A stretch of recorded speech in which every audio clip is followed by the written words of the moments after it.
मेरे घर में सबसे ज़्यादा पसंद किए जाने वाले अचारों में से है आम का अचार। मेरे घर के सारे सदस्यों द्वारा पसंद किया जाता है आम का अचार, और ऐसे हमारे घर में ही नहीं है, हर घर में ऐसा ही होता है, आम का अचार सबसे ज़्यादा पसंद किया जाता है। तो अचार बनाने के लिए मैं आम ले आई और इनको मैंने सफाई करके और इनमें इनको धो के रखा, और अब मैं इन्हें थोड़ी धूप में सुखाऊंगी। जो इनमें पानी है वो सूख जाएगा और उसके बाद इनकी कटिंग करके मैं अचार तैयार करूँगी।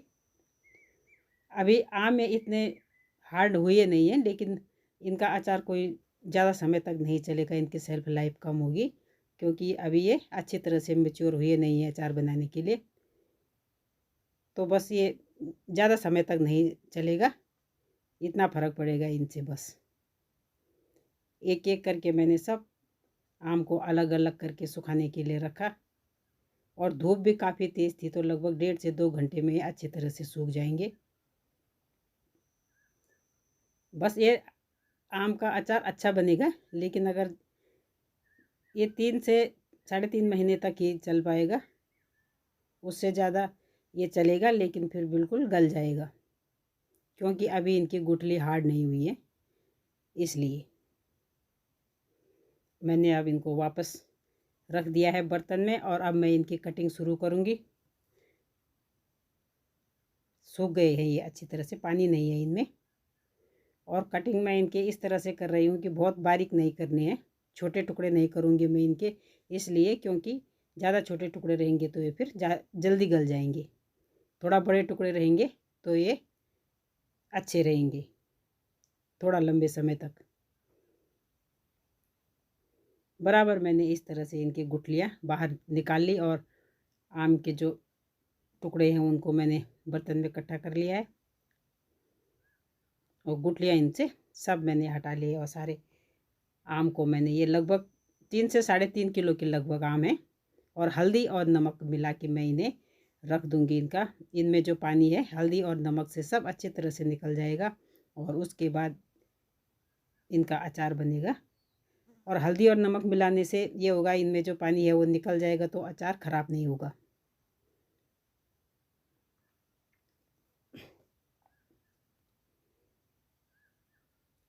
इस तरह से मैं इन्हें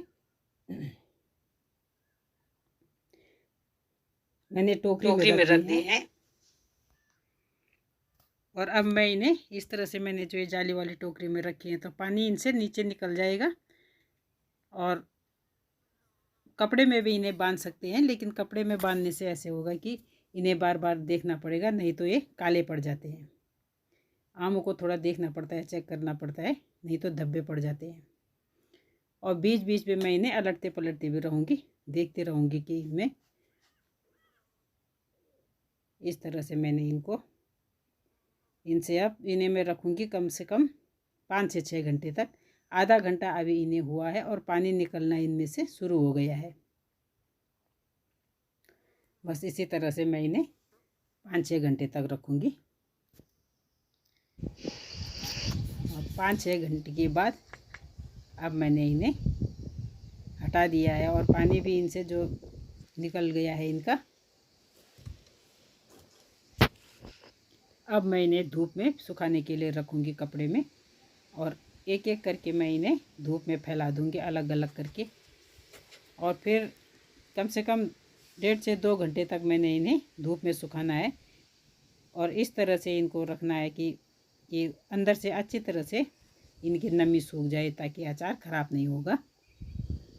इस तरह से मैंने एक एक करके सबको सुखाया, और बीच बीच में फिर इन्हें पलटते भी रहना है। और सूख गए हैं आम ये अच्छी तरह से, इनकी नमी सूख गई है, सुखाने नहीं है। आम के जो पीस हैं उन्हें बहुत ज़्यादा बिल्कुल नहीं सुखाना है, सिर्फ इनसे नमी नमी सूख जाए इतनी देर तक इन्हें धूप में रखना है बस।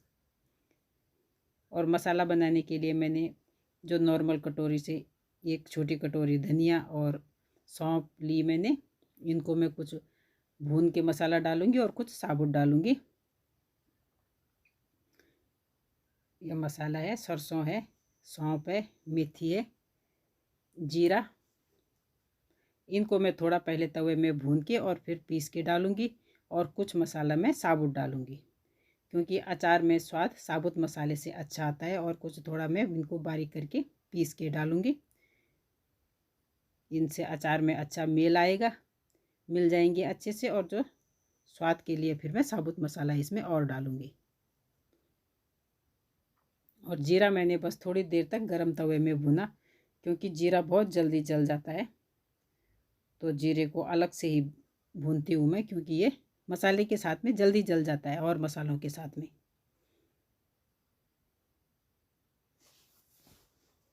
अब इनको मैं अलग से डालूँगी और कुछ मसाला मैं इसमें अलग से डालूँगी।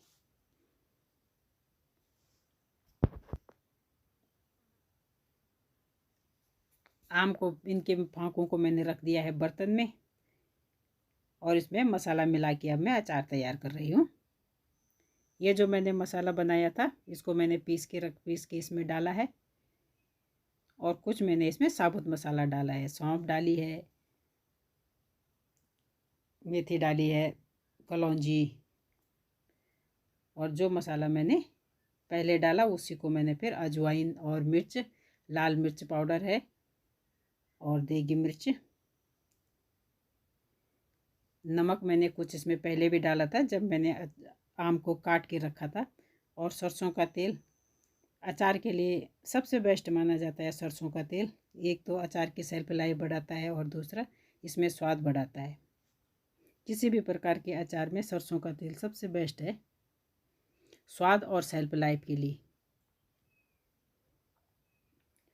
अच्छी तरह से मिला के अचार को, और अब मैं इसे बर्तन में भर के रख दूँगी। 1 हफ्ते तक ऐसे रखूँगी, और उसके बाद मैं इसमें हींग वाला तेल डाल के, और फिर ये खाने के लिए तैयार हो जाएगा। अभी मैंने इसमें ज़्यादा तेल नहीं डाला है, सिर्फ मसाले बनाने के लिए ही मैंने इसमें तेल डाला। इस तरह से अचार